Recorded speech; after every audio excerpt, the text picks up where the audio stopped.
too. Well, one thing I noticed traveling through the States, coast to coast, I used to love traveling through America.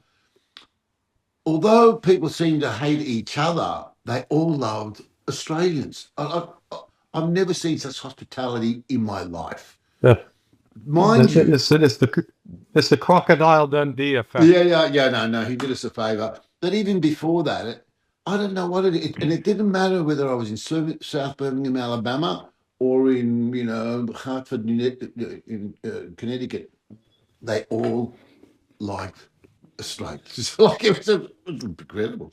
Not that we got all that much going Well, for us. I think part of it was the legacy of Waltz and Matilda because Oh, I remember going to youth camps when I was 8, 9 years old. We always taught the song Waltz and Matilda. you're kidding me. What? No, no, You've heard yeah, of Waltzing Matilda? oh, but dude, we had the we were singing it enthusiastically as 8, 9, 10 year olds. So Why that the may be part of the influence. what the fuck? No, that shocks me. No, we thought that was as peculiar as Vegemite. No, we never. No, I'm a folk singer as well, so I do my rounds. No, that shocks me. That really does. Yeah. That's Now weird. that may explain it because Mm. we weren't talking the only other English the only tune that we could associate with the Brits was God Save the Queen Oh, fuck that. with that. Oh, no. Fuck that. You're welcome to that one. Waltz Yeah. and Matilda was much more engaging. Oh, yeah. Well, you know what it's about. The whole thing's about a guy that steals sheep. Yeah, yeah. Yeah, he's a thief, and the cops are after him. And he jumps into the lake to fucking piss off and duck him. No, it's quite a resistance song and an abuse song, and that's why it amazes me that song is. Yeah, No, I've never heard that come up in the States, but there you go. yeah, Mind you, yeah, I'm in that's it. love. My biggest influence was Bob Dylan. When I heard Bob Oh Dylan, yeah, yeah. when I heard Bob Dylan, I just went because I was a wog, this was my fourth language. Just briefly, I think I mentioned it in my thing. I was born in the Sinai, and I was bombed by the very same Israeli bombs that are coming down now. And we had to fucking get out of there in a hurry because my dad used to work on the Suez Canal. So it was, Aha. so when the '56 war came, I was dodging the bombs. And I come here, and of course, learning English. What a kind of a language is this? But you call that spelling? You call this spelling? This is torture. And Yeah, so I yeah. hated Shakespeare. I hated English. Then I heard Bob Dylan, and you can stick poetry up your ass. I fell in love with this language. Bob Dylan to me was what the hell, mind you. Buddy Holly and everyone else wasn't bad either. But then it all turns to shit with all this Zionist crap. Like what the Yeah. fuck? And now welcome aboard. Yeah. I go. Yeah, the United States is held hostage by it, Come again. unfortunately. Yeah, I know. Well, that's what John Myshiner says that. But here we're to be confused. There's a lot of crap I want to bring up with you because we find a lot of things really confusing, and we're really worried because we're going to be at the pointy end next time when they pick on China, right? Mhm. Like it's not Oh yeah, well, unlikely.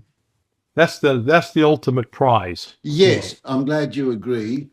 And the first cab off the rank as a goal for this channel is to prepare Australians to face that because when it does come within a year or so, our media is as controlled as yours, right?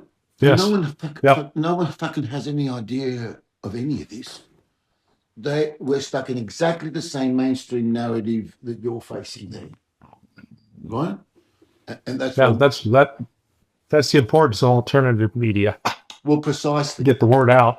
Yeah. Exactly, and if we can unite on this, it would be great. Um, and and really, the primary purpose of this channel is to be the first bridge to you guys, because I get all my feeds Okay. from you. If it wasn't for you guys, I'll be a dumb fuck. You know, I wouldn't be any better off than anyone else, you know, that turns on the fucking television. And that's been now for years. I've watched you having a charming liaison with that lovely Polish girl. What's her name? Lena? Oh yeah, Anya, Anya, Anya, that's right. Anya, Anya, and I thought, oh, Anya Jesus, he's K. punching Yeah. above his weight. Yeah. And I know, and I've watched it all through. Brian Beledic has been fantastic on the numbers and the military stuff. Like, he really knows his shit, you know. The Scott's Yeah. really fantastic on all that disarmament crap and all the diplomacy of it. You've been terrific on the CIA shit. By the way, what was it like working for? I would have thought that this working for the CIA would have been like dark. Like, how do you get your head Uh, around that? are you familiar with the cartoon character Gilbert? Who? Gilbert? Gilbert. No. Okay, it is. It's basically this chubby, uh, nondescript bureaucrat Yeah. um, who is, you know, I guess, shrouded with the mundane, Yeah. Yeah. Yeah. and that's the CIA. That's the CIA. I mean, people think it's James Bond. They think it's, you Oh, know, right. It's just guys in suits. They think it's like Pierce Brosnan. Oh, yeah. No, it's more like mindless bureaucrats. Okay. Uh, So it's actually yeah, just so really just like going to the office. Okay. yeah. It's Okay. the with security clearances. Oh, You get you half you your know right. And different you grades get of those, this. I would imagine. Mm. Yeah, and as you're seeing with Trump this week, doesn't make he ignores the intelligence. Oh, he even told Tulsi Gabbard to fuck off. I couldn't believe Yeah, this. But because she doesn't represent herself, she represents the whole five branches of the intelligence. It says, "Oh no, I don't like what you're saying. Fuck off." Can you do that? yeah. He's not the first. Well, You, he's you, the first, I think, to do it as publicly. yeah, because he Um, doesn't give a fuck. Yeah, I know. I you know. know, the previous presidents have done it as well. Lyndon Baines Johnson Really? ignored the intelligence. Oh yeah, he ignored the intelligence about the strength of the North Vietnamese and the Viet Cong. Is that right? They, yeah, that Well, was the whole. Well, that was a big dispute back in the '60s. oh, I Where know. I lived. I there's, know. I lived through. I was very active against the Vietnam War. yeah, Very active. You know, a group of us were the first people to organise all the protests and stuff that ended up being a million strong. And I'll fill you in on those as we go on in later episodes. But because apart from getting all the information into Australia, I also want to let you guys know what it's, you know, what's happening here. So as when we are on the yeah, yeah, front line, you've got a channel of communication to find out what the fuck's going down. You know what I mean? yeah. So we're good. Our guests, this is episode 6 of Covenant Live. We are chilled to buggery to have Larry C. Johnson, who is a really well-known blogger throughout the world, not talking shit. This guy says it like it is. His mates like Scott Ritter, John Mearsheimer, and Pepe Escobar are the only sources that we can go to get around all of the media bullshit that's feeding us the Putin invaded fucking Ukraine and Israel's got this right to defend itself, and you know, Zionism just has 1 more million babies to kill before it's got the right to defend itself. These guys are dinkum, and we're going to be listening to them, and they're going to be also keeping an eye on us for when it's our turn to be on the fucking front line as the same neocons take on China. Welcome very much, and welcome aboard, Larry. Hey, thanks for having me. Thanks for staying up late. Thanks, mate. Accommodating my schedule. Yeah. Oh, good on you. Good on you. Look, to kick it off, why don't you just give us your take on what the hell's going down with this phony, fake? It's looking like a bloody, more like a vaudeville show than geopolitics.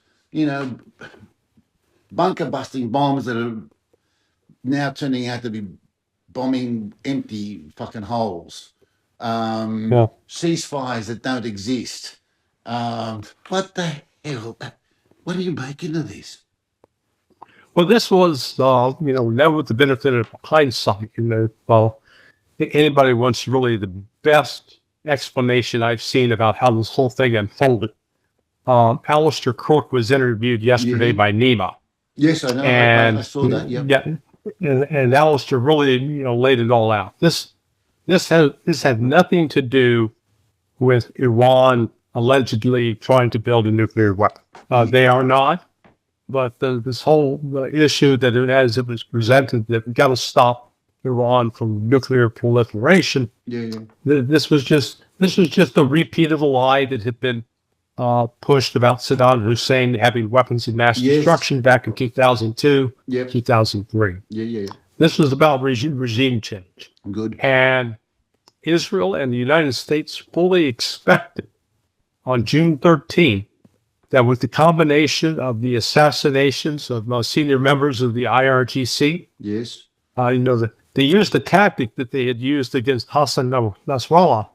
They knew that they were coming together to meet at a certain location, and they killed them. So they had that intelligence.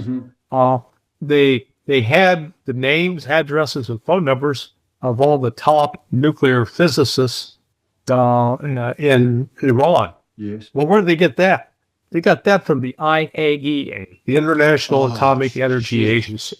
They provided the names, addresses, phone numbers. That's how Israel was able to track them and kill them. So it wasn't Mossad. You just went to the inspectors. Well, Mossad had penetrated IAEA, and therefore they used IAEA was being used by Mossad to collect intelligence. Wow! Thank you. Yeah. So that's how that was pulled off. So when the attack started, they also had a cyber attack to take out the radars and the air defense systems. They had units on, certain people on the ground, Azeris, Kurds, Baluchis, that carried out attacks on air defense systems, used anti-tank guided missiles, and the intent was to. Would they had them in place in Iran to begin with? Yeah. This thing was developed. This was years in the works. This wasn't just something hatched in the last 6 months. But with all that, they thought that the government would have been crippled for at least a week. Unable to communicate. Instead, Iranian technicians, with an assist from Russians, got the system back up and running within 8 to 10 hours. You're kidding. And Iran immediately, replaced the dead commanders and launched a counter-strike on Israel. And at that point, Israel's plans started coming apart at the seams because they thought that they could inflict damage on Iran that they couldn't recover. And in fact, Iran recovered pretty quickly. Now, Iran suffered some significant damage. That's true. But what people don't appreciate or understand is the physical size of Iran. Iran is 3 times the size of Ukraine. Both in terms of landmass and in terms of population. And if you simply consider how much damage and firepower the Russians have unleashed on Ukraine over the last 3.5 years, Israel wasn't even in the ballgame. Whereas when Iran started retaliating with ballistic missiles against Israel was in trouble. Iran's got like 29 international airports. Israel has 1. Shut down that international airport, nobody flies in and out of the country, which is exactly what Iran did. They only have 2 ports, 2 container ports, where the ships come in and unload those 40-foot containers. Or 20. Haifa and Ashdod. The Iranians basically shut down Haifa and damaged Ashdod in the last couple of days of this operation. So all of a sudden now, Israel was facing being cut off from receiving goods coming in, the essential goods they need to sustain life, and they couldn't get in and out of the country. Yeah, because Eilat was always down because of the Yemen previous one. So there's no container ports are operational at the moment at all. Yeah, they're both, my understanding is both are damaged. And so it's going to take a week or more to recover. And then Israel only had 2 oil refineries. And both of those were reportedly damaged. So that's why Israel was desperate to say, okay, my God, we need a ceasefire. Frankly, I think I, I think Iran made a mistake. They may come to live to regret this mistake by taking their foot off the throat of Israel, because they literally could have extinguished Israel.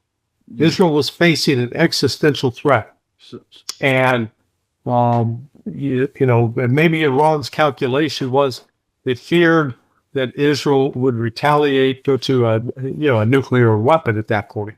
But nuclear weapons, all they're going to do is kill other people with it. It's not going to save Israel.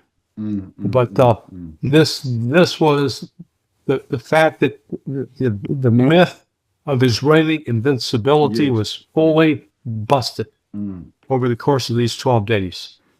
I think Pepe said that Russia counseled it to be going for stability rather than the full throttle.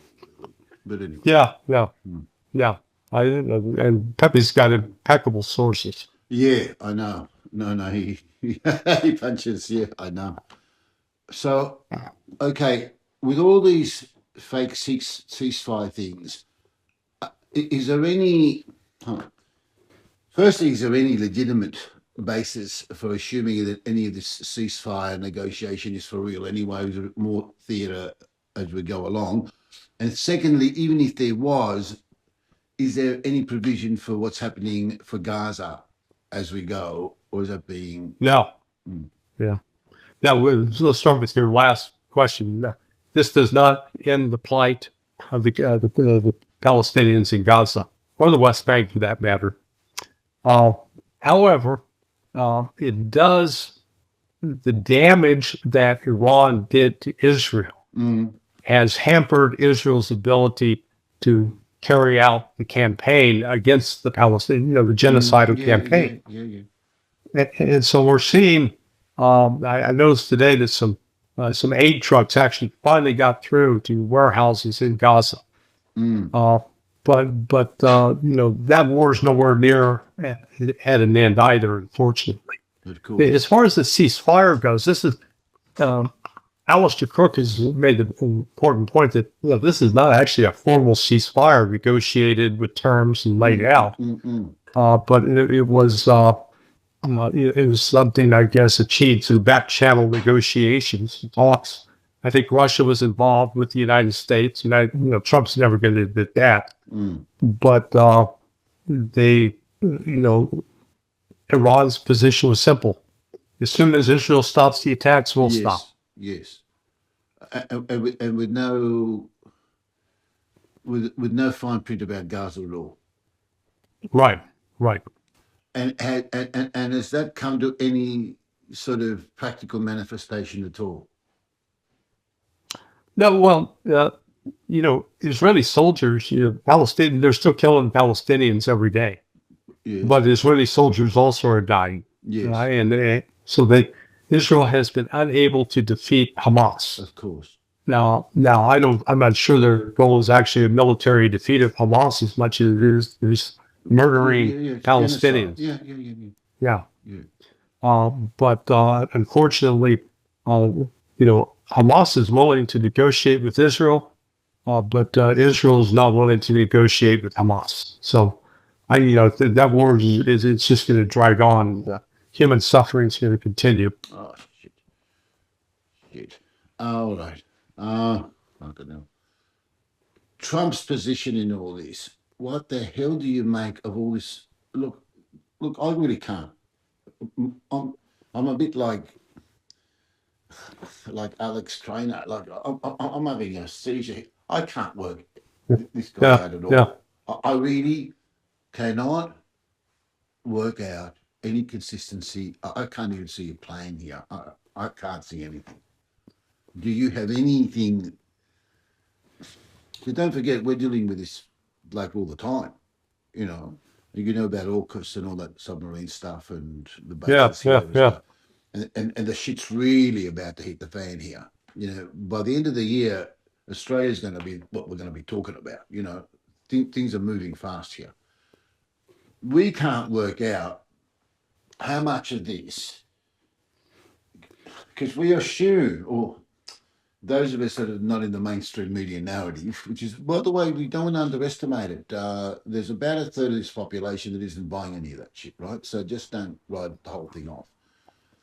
But we're, as far as I'm concerned, the focus ultimately is China. It's, you know, the neocons have as their number one target the only peer competitor they've always assumed, or not always, but for the last 2 decades have assumed, is China. And all these things I'm constantly looking through the lens of how do these fit on the road to taking on China? You know, like the Ukraine thing, you brought it up yourself, even when you were with Anya, I remember 2 years ago. And I thought, oh, fuck, one day I'd like to, you know, talk to this guy, which is what's happening now.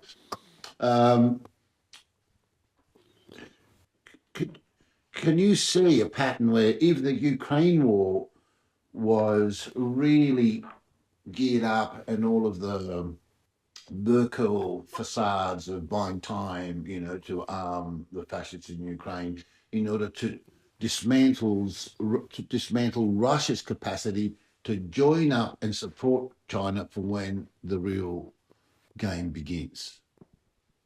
Well, let me put it this way. I'm not sure how conventional wisdom becomes conventional wisdom or knowledge. What I do know is Donald Trump is not shaping the narrative. Donald Trump is not driving this train. Donald Trump is being told, you know, a reality is being presented to him. So, for example, this plot to overthrow the Ayatollah and the Islamic regime in Iran had been in the works for several years. So here comes Trump into office, and he gets briefed on this. Or briefed on parts of it anyway. And you know, that shapes his narrative. And so he's being fed, quote, intelligence from Israel that claims that Iran is, oh my God, they're 2 weeks away from, you know, building a nuclear bomb. He is not presented with any other kind of alternative information. Similarly, he's presented with, let's call it skewed intelligence, a narrative about China and about Russia that just don't comport with reality. Add to that, you know, Trump is not a chess player. He's not the kind of guy that sits down and, you know, studies the board and figures out, okay, if I move the pawn into this position, it's going to get this kind of reaction from my opponent. They're likely to do this, so I need to be prepared to, you know, he doesn't think that way. He's a golfer. Yeah, I got a good, got a good drive. Ball. I stayed in the fairway. You know, yeah. And you know, I imagine he probably cheats at golf too. Oh, you know, no. Just yeah, you know, you give a foot wedge here and there. You know, kick the ball. Yeah. So, you know, that's why he's like all over the place, and he just says the most outlandish things. Yes. But like any narcissist, and I do have trouble with people claim, oh, Trump is he's this terrible narcissist. Now I'm thinking, Joe Biden wasn't. Oh yeah. Barack Obama wasn't. Yeah. George W. Bush, Bill Clinton. Well, it's almost like a prerequisite that you have to be this, if you will, this insecure asshole in order to be elected president. Yeah. So that's what's going on is Trump is entirely reactive. You know. So he doesn't have an overall plan at all. No. There's no grand scheme or strategy. But what about his consistent? The one thing that has always been consistent is that he wanted to stop the forever wars and take America out of the post-Bretton Woods order. You don't think that's for real either? No. He says it, but he could have stopped. He could have stopped the Ukraine war day one. All he had to do was, you know, cut off the intelligence, cut off the aid, withdraw American personnel. He didn't do that. No, he didn't. And And here you went along with, uh, you know, think about how outrageous this is, what happened. Here you've got Iran, who is the signatory to the Non-Proliferation Treaty, the NPT. Yes. They have allowed since 2003 International Atomic Energy Agency inspectors to inspect all Iranian nuclear sites, and in fact even were allowed to install cameras 24 hours a day. I mean, the camera system didn't save Jeffrey Epstein from getting whacked, but at least this way, they couldn't claim that they didn't. We never saw what was going on. They could see it. I see nothing. And then they are accused by the United States of building a bomb at intelligence supplied by Israel. Israel, who is not a signatory to the NPT, Israel, who does not allow city inspectors. Israel is the rogue. Israel is the criminal element here. And yet they then launch an unprovoked attack, no different than what the Japanese did to the Americans at Pearl Harbor on December 7th, 1941. Just launched this attack and, game on. So it is Trump's endorsement of that. And remember what he said initially. Oh, I know everything. I knew the date it was going to happen. I knew it all. He said that was him. That's right. Yeah. And then 36 hours later, he does his best impression of Sergeant Schultz from Hogan's Heroes. I see nothing. I know nothing. I see nothing. I hear no. Hogan's Heroes. I know. Yeah. My congratulations on Rocky and Bullwinkle too. I think it's worth paying a note to Natasha and Boris, quite frankly. Yeah. I mean the influence of Natasha and Boris Badenloff on us growing up in the '60s. Yes. Is you and I are both born in the '50s, but that's right. Growing up as kids and then teenagers in the '60s. The Rocky Bullwinkle show was a way to actually not make the Russians appear to be as bad. It was a way to make them more human. Yes, although they always copped it in the end. A bit like the Roadrunner, really. But look, all right, fast forward a bit. We've got the AUKUS thing happening for Australia, and we have recently the humiliation of, Albanese, the Prime Minister, not getting a meeting at all with Trump at the G7 and looking like being left out to hang dry.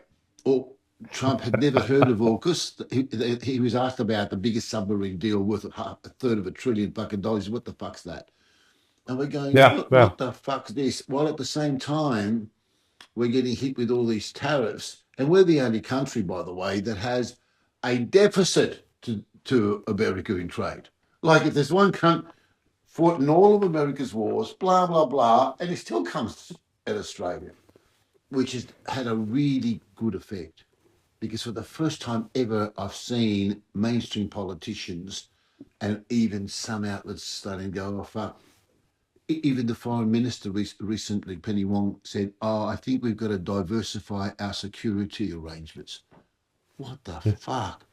What is she smoking? We've never heard anything like this. Never, And now there's the Congress has initiated a review of the AUKUS thing, as though they're not too sure whether they want to let any other whiteys have a go at these goodies either. Do you have any idea about any of that sort of stuff? Well, Australia is actually it's experiencing what so many other countries have experienced. When you're not the wealthiest kid on the block, when you're not the biggest kid on the block, it's sort of human nature that you want to be friends. The kids that's got the most. You suck up to the boss. You suck up to them. And then, depending on how dysfunctional that wealthy big kid is. Uh, it's one thing to, be wealthy, be big, be talented, have all these resources, but to at least have some humility and grace, Yes. Yes. where you don't treat others as if they are inferior. Yes. But in fact, what the United States has become accustomed to is, you know, you Australians, you're not relevant. You're looked down upon. Yeah, we love your accent. We love your kangaroos and koalas. All that crocodile Dundee legacy. But take you seriously by respecting you? Are you kidding? No. No. You know, you're A bridge too far. yeah, you're going to do what we tell you to do. Yeah. You're going to toe the line, and you're going to like it. Yeah. I think, but the problem with that approach is at some point, like in your case, the people say, Fuck off. wait a bloody minute. Yeah. You're not going to treat me that way. No. And you start standing up for yourself. That's what we're starting to see emerge with this whole global South movement. Yes. And that's what both Russia and China have tapped into. Yes. And this entire attack on Russia that was precipitated the war in Ukraine, the special military operation it is a special military operation. It's not a war in terms of what Russia would do. But that accelerated for Russia and China, them coming together, then developing BRICS. And there is a genuine difference in terms of how China and Russia approach other countries. They don't approach them like they're some house servant. Yes. Mm-hmm. Yeah, no. I mean, it's like, like it put in Australian terms, the Aborigines haven't always been treated with the greatest amount of dignity and respect. Hardly. And it's called genocide. But that's how the United States has treated Australia, really. Yeah. And then, but the Chinese, the Chinese and the Russians. Now, I will say, Chinese terms are dreadful. When they show off, they're obnoxious. They do the old ugly Chinese thing, like the old ugly American. But from a government policy standpoint, China is seeking to work with countries on an equal basis. Yes. And that's the critical difference. A massive. I couldn't agree with you more. I know I've seen it myself.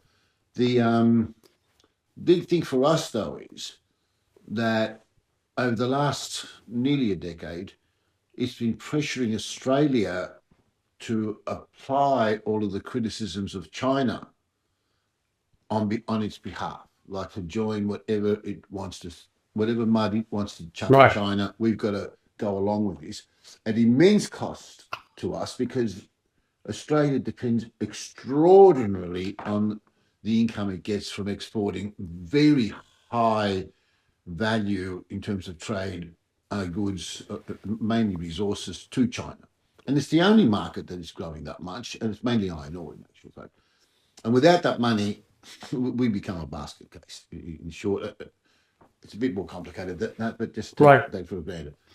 So as we follow the lapdog, it comes at an immense economic cost, that then when you marry it to sucking the defense stick, then you've really got a problem. Because take the AUKUS thing with the nuclear powered subs, it will mean that obviously these will be under American command, just like the Five Eyes thing is, which means that you've got a double whammy of alienating all of your trade partners, who just see you as a kick-ass white boys that are doing the bully's job, while all of your defence and all your foreign policy decisions are made in fucking Washington. You're fucked. Yeah. You're fucked. You get me?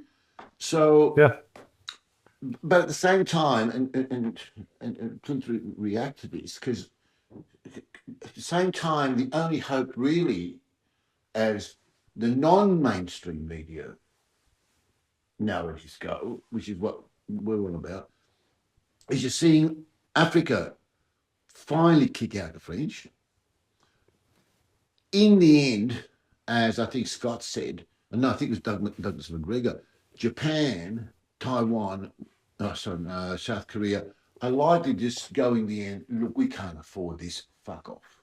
Yeah, we can't afford America. Sorry, yeah, we love you. Leave your Elvis Presley at the gate, but take everything else home. Which I thought Trump was on, and that was what the basis of the MAGA anti-imperialist was. And this is interesting to me because, especially with your intelligence background, because mine's mainly in geopolitics, in Australia, we don't have the thing where even on the right wing, it goes back to anti-imperialism. You do. You get the Tucker Carlsons and, even Steve Bannon stuff. Where the fuck, Trump, you promised us to bring the boys home and leave the world alone so we can develop America. This was, Right. do I have that right? Yeah. Is that correct? Well, that was the message. Yeah. So I'm not getting that wrong. No. And it's been consistent for over a decade. And No. now, well, I'm not seeing much evidence of this. Now, is it splitting MAGA to pieces? No.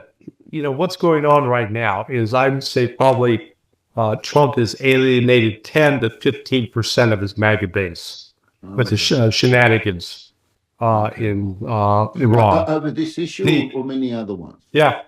So, No, this issue in particular. This issue in particular. Good. No, we're good. Yeah. But yeah, again, Trump talks a good game, but you got to look at what he does. Yes. So we need to bring our boys home. Yeah, but the bases, you're building more bases overseas, not fewer. You're jacking up the defense budget to $1 trillion. Yes, plus. yes, I've seen that. Instead of cutting it, the big beautiful bill. If Trump came in, was true to his word, he should have on day one said, "Look, I am effectively closing 50% of U.S. military bases overseas.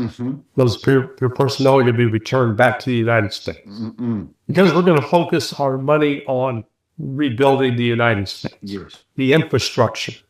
If you go to the subway system in New York City, or in Chicago, or in Philadelphia, and compare that to Moscow or St. Petersburg subway stations, well, there's no comparison. Yes. That is what Moscow and St. Petersburg have. They look like art museums. Oh, whereas that's amazing. Yeah. Whereas in New York City, you're fighting rats to get a seat on the train. And literal rats. So Trump could have done it, but that's not what he's doing. He continues to build up the military and maintain bases overseas. And, in his first term, he gave orders that were ignored. But, when you realize that that's what's taking place, it's incumbent upon you as president to sort of get off your ass and hold people accountable. And he doesn't do that. So, he's going along. He's not really a boat rocker per se. I mean, he is upsetting the establishment way of life, but he's not really turning the tables over completely as needs to be done. But when you say that, let's be brutal about it. Underneath it all, I'm struggling to find any difference between this and the neocon agenda that he's supposed to be draining the swamp of. So is he really no different? It's all business as usual. When it comes to Israel, not much difference between him and the neocons. Now, we do have to concede that some of the most vocal neoconservatives here in the United States, this screaming character Mark Levin. Good God, he's a male version of fingernails on a blackboard. He is that annoying and obnoxious. Yeah. You're a poet, mate. No, he is. He's awful. But these, they're basically leftist Jews, or leftist Zionists. They're fully wedded to the whole Zionist cause, and feel that it's not America first; it's Israel first. America I gets saw gets one a of the. second nod. Well, I saw a Republican convention where that was the sign. It wasn't even America first. It was actually Yeah. Israel first. Well, we saw that with Ted Cruz the other day in his when Tucker Carlson was Yes, interviewing him. yes, yes. He said the reason he ran for the Senate was that he wanted to defend Israel. And they're going, WTF, man. Well, Yeah, you live in Texas. that's You're right. not living in Hype or That's Tel right. Aviv. Yeah, I know. Jesus, God Almighty. I couldn't believe it. I couldn't believe it. I know. Okay, let's go to the Ukraine. Just on this, because the first episodes, when I first started watching you some years ago, it was about the Ukraine, and you were visiting Yeah. Poland and stuff. On the Ukraine, you're not getting Trump as gung ho as his predecessors were. He was ambivalent about it. He has not gone to actually understand the roots of it at all. No, he just thought it was a matter of, look, both of you fucking, stop following each other, everything's sweet. No, you got to address the reason why it came about, all of the ethnic slaughters, or the, security arrangements, the nukes going up the Russian borders, all that sort of stuff. What is your take on what the Trump administration policy about Ukraine is? Because to me, I see it within the overarching umbrella of being on the way to China. Is there any difference here at all from what there was before? Let's compare with Trump's first term from Yes, 2017 until 2020. yes, Notice that during that time frame, yes. NATO conducted more military exercises, NATO and U.S. and European Command, more military exercises with Ukraine Yes, than had been carried out during the Obama administration. Yes. They were doing an average. Under Obama, it was like 3 to 4 year. Under Trump, it was 5 year. It was during Trump's first administration. I don't know if he had knowledge of this or not. Oh, yes, he did. But He was proud of it. Yeah. He did send lethal munitions to Ukraine. Yes. The military exercises for the first time included amphibious landings by U.S. Marines in the Black Sea on the shores of Ukraine, which was a provocative act. Really? Oh, in September, really? Fancy that. Yeah. In September of 2020, B-52 was allowed to fly along the Crimean coast. And so, Shit. yeah, Crimea. these are provocative acts. So Trump, whether he was ignorant, not aware of it, or cognizant, but now he comes back into it. I think, candidly, I think he realizes this is a loser, and he doesn't want to be associated with a loser. And that's so that's the difference. It's not that he's come to appreciate what the fuck got it there and what the structural obstacles he understands. are to resolve it. Russia. This is what so many people in the United States fail to grasp this concept that Russia is the only country in the world that is self-sufficient in terms of natural resources.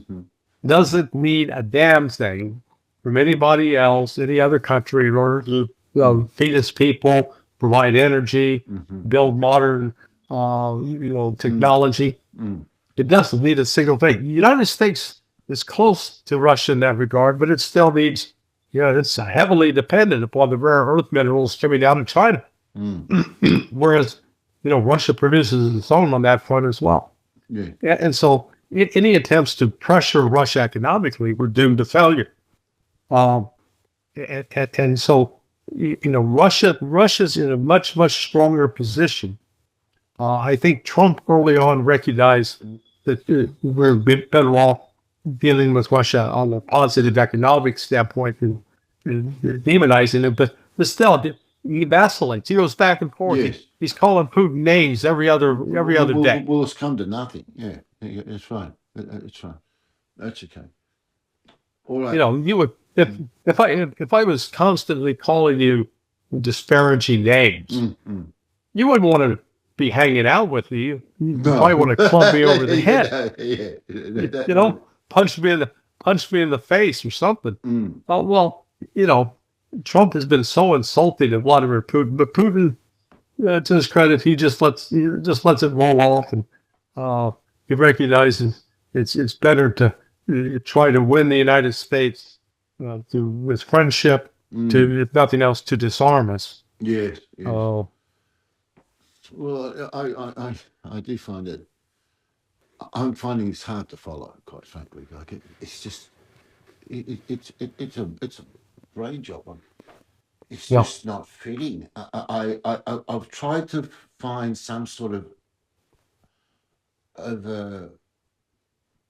some method in the madness. I cannot find it.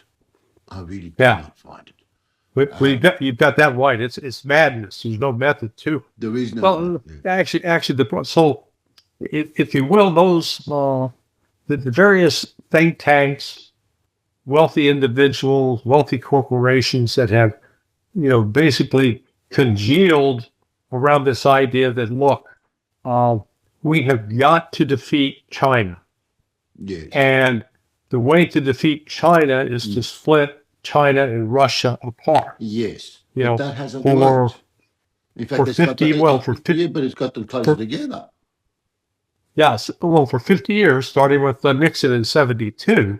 Yes. U.S. policy was effectively keeping China and Russia apart Yes. up until, I'd say after the Maidan in 2014, Yes. China began to sort of wake up and realize, the United States does not have our best interests at heart. Mm. The special military operation has Yes. sharpened that focus. Mm. But that's what the United States, everything, the moves are ultimately, even this move against Iran was about ultimately going after Russia and China because they're setting up an alternative financial system Yes. that will not be under the control of the United States. Absolutely. Yes. Yeah, that's right. And, Well, Pepe's comments are that these are within his paradigm. These are anti-BRICS two fronts. This is an assault on BRICS. Yeah, it is. Complicated immensely, of course, by the Zionist, mangy dog that's just been let off the leash. But this is. I think by the end of this year, the questions are going to change a bit because things will start dying down on those two things. Russia will have reached through Kiev and probably on the way to, Odessa, and it's all just too hard. And the Europeans will be fucking jumping up and down like blazes while America's going, oh, we don't give a fuck. Like, it's just too hard. There's nothing for us anyway. Yeah. What will happen with Israel is, because I'm really wanting to go back to the Pacific. If you listen to Scott, he's basically saying, look, Israel already can't recover from this. Like, it's too late. They've already lost a third of Tel Aviv. Haifa's gone. All the infrastructure that you just mentioned, you're just reinforcing. So you're on the same page on this. While all this is going on, by the way, Gaza is getting the shit kicked out of it. So you think the sooner Israel goes down, the better. But I'll be fucked if I know that I can feel confident about that. But in the end, what happens is that we've got to answer questions about what the overall policy objective and what the methodology is going to be when it does come time for the Pacific. What's your starting point, even? And it can't be that, you've got this Taiwan fabrication, and we're going to use that as an excuse to do what?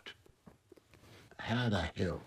Is it expecting any support from ASEAN, which has just joined China and the GCC, for God's sake. Whoever would have thought that? You know about the stuff that happened just last week, where China, for the first time, did a parallel BRICS with the Gulf councils and ASEAN.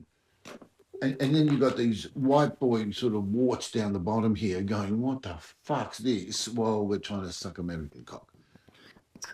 How do you see this even?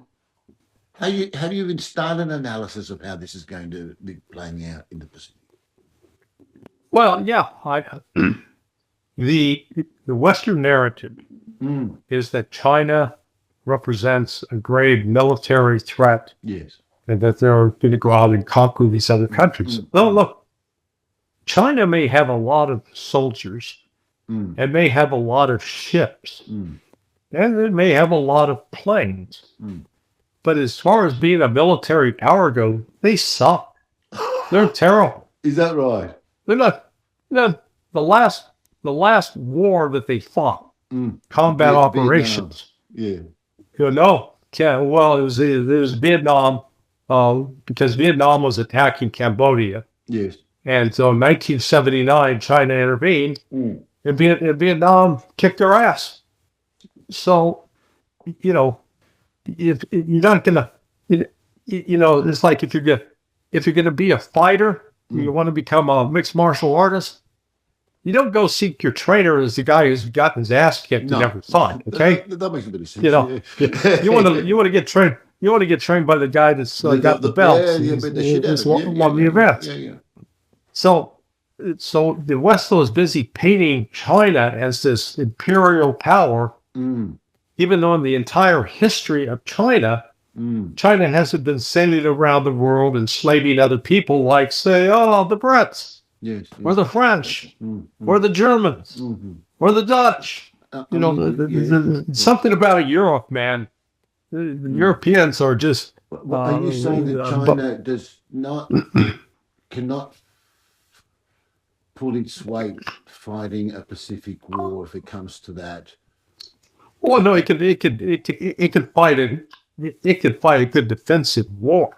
The problem with the United States, the only way we would have to attack and quote defeat China is with air operations. Well, China does have pretty robust air defense systems. And in light of their relationship with Russia, they're going to have even better. The United States air threat is going to be derailed. And then what? You got ships that are U.S. ships that are completely vulnerable to hypersonic missiles, which China has. I'm glad you brought that up. By the thousands. On top of being able to use drone technology as an attack against the United States. The United States is too far away. Yes. China's got the advantage. Its logistics line is right there. The United States has somehow got to reach out across the Pacific. Yes. So we're, it's almost like we need China as an enemy to provide an excuse to generate $1 trillion defense budget. With you, but we're seeing that play out in two other theories as we speak, correct? Yeah. And we're seeing the results of that, Oh yeah. Let me just point out. Let me just point out that what the special military operation in Ukraine has exposed is the incredible weakness and the lack of strategic depth in the U.S. defense industry. And by God, we've run out of Patriot missiles, we've run out of ATACMS missiles, we've run out of THAAD missiles, we've run out of artillery shells. And it doesn't have the industrial capacity to replace them at nowhere near the rate that it's been consumed. That's all right. Can we say, therefore, that really you couldn't imagine anyone being silly enough to start a hot war in the Pacific, because it can't possibly come to any good? Oh, not for the United States. And China, I think China, their approach is, well, we don't need to conquer Taiwan. Taiwan's already part of China. Yes. That was a fact. That was the fact acknowledged by Richard Nixon and Henry Kissinger back in 1972, 73. Yes, yes. Now the United States, legislators want to pretend that that never happened, but it did. Yes. But we're not in a position to change that, challenge that, or alter it without destroying ourselves. And so it's just, again, this is more madness. It keeps think tanks going. They create this enemy, China, in order to generate contributions from wealthy individuals who have an obsession with the Chinese. But it's a scam. It's a grift. Yeah, mate. Got all that. It's just yeah, mate. We're watching this unfold, and I'm presuming that they've even declared what the next year is going to be. Yeah. Is this going to be any different? Is anyone going to come to their senses? And is there going to be any thing that's going to stop another replay of it, of the idiocy and the carnage of Ukraine? Because I know it's going to be at the front line of it. Right. And in fact, if you just spare a thought, if you indulge me, think of what Australia's position is going to be. Is it going to be more like Ukraine? Is it going to be more like another bloody Iran? It is, don't forget, there's a bigger thing that's going to be addressed here, and that's Australia's own image of itself. It's massive migration, just like there is with the United States. I've travelled through it. They work through very similar this way, where there's a massive part of your population, as with ours, that isn't buying into any shit. Like everyone the American model and white. No. There's actually a massive fucking part of the population. That's why our channels exist. In actual fact, it's not a walk up start. But when it comes time, and it's going to be fairly soon, I think it's crunch time now for Australia. And like I said, it's the first time that I see even Australian politicians going, we've got to make a deal. You're not going to believe it. Last month, Australia was making a deal with a defence pact with Indonesia and Malaysia. This is unheard of. They're not even white.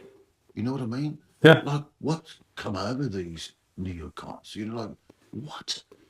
Impossible. That I don't have the expertise within. None of us here have the expertise of someone like you, who's at least had some glimpses of the mad multi-faces of the deep state, as we call it. Is this going to be any different? Are we now facing another stoush, which is completely and utterly unwinnable, just like the other ones are? Just as idiotic, just as self-destructive. And if you don't mind, and I'm sure you agree because you've said so before, all this is doing is accelerating the death of the West, and it's just falling to bits. Look, all these decisions that are meant to address things are just hastening, its demise because they're based on the wrong assumptions about your economic might or anything else. Yeah. All right. Is this going to be any different? Is the Pacific just going to be another play out of the same suicidal policies? Well, they're going to try, but I mean, let's come back and take a good objective look at it. Like, yeah, go on. Why does Australia even have an army? I mean, you guys, go on. You guys are secure. I mean, you don't have some outside power threatening to invade you. Exactly. And quote, an invasion of Australia would require a huge amphibious force, which frankly the Chinese don't have, and the Chinese have never done that. So you got to step back and say, say maybe what we need in Australia is a good home militia. Give firearms back to the locals so that they can train. Yeah. You don't require to show expertise with it, but be like Switzerland. Because, I mean, good God, there's not some international swim team ready to jump off a boat and swim to Australia. Okay? I think you can see the importance of having a Navy, a good, a great Coast Guard. Yes. But again, you know, Australia doesn't need to have an aircraft carrier. Why? Are you planning to go invade somebody? Precisely. Or a You know, nuclear-powered submarine, which is the only yeah, reason to have it. There is no second yeah, reason to have it. yeah. Under There's American command. Yeah. No, I yeah, get you. yeah, yeah. I'm reading So you loud and clear. Go on.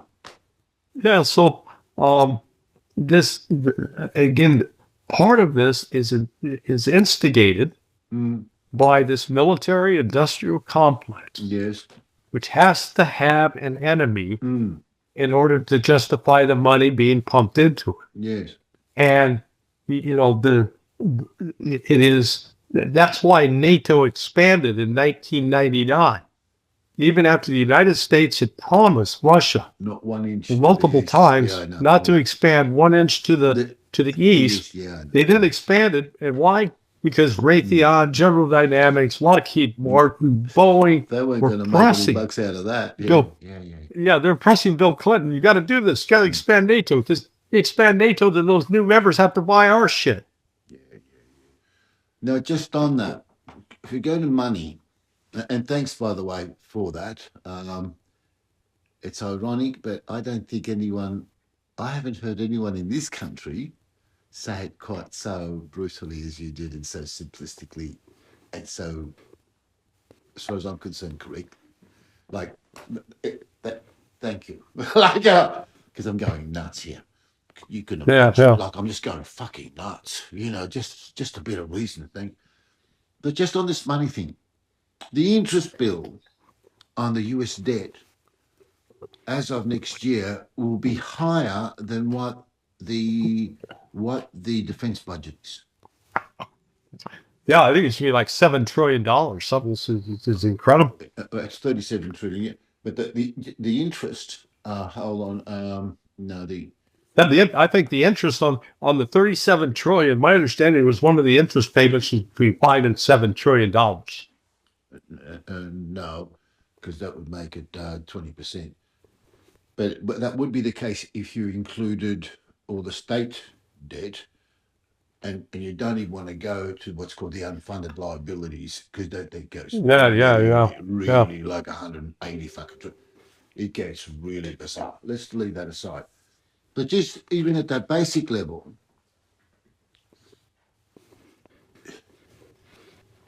there is quite a bit of noise even on Wall Street and all the big banks and Ray Dalio and a whole bunch of people that actually say, look, we're actually at the precipice of a bond crisis, a treasuries, the reserve, the Fed. This funding of a military-industrial complex is suicidal economically. Right. Like, if you're not developing, productivity, some sort of economic base, if you're not, if your infrastructure, your economic, your education system, there's no way that this is just not crumbling exactly the way that the Roman Empire did. These are all the signs that where the fuck do you think the money's going to come from for the spending on the military to begin with? This is suicidal. And Australia, unless it goes along the way you just beautifully, like in the same world, because everything you said is right, by the way. Like it's as plain as it sounded, you're spot on. There is nobody Yeah, threatening yeah. to attack this country. There were no yellow junks. So what happens? Australia just goes down with America. Unless you go to the Yeah. simplicity of your alternative. This is Well, crazy. yeah. Let me. I got one great statistic that sort of illustrates Mm. the absurdity and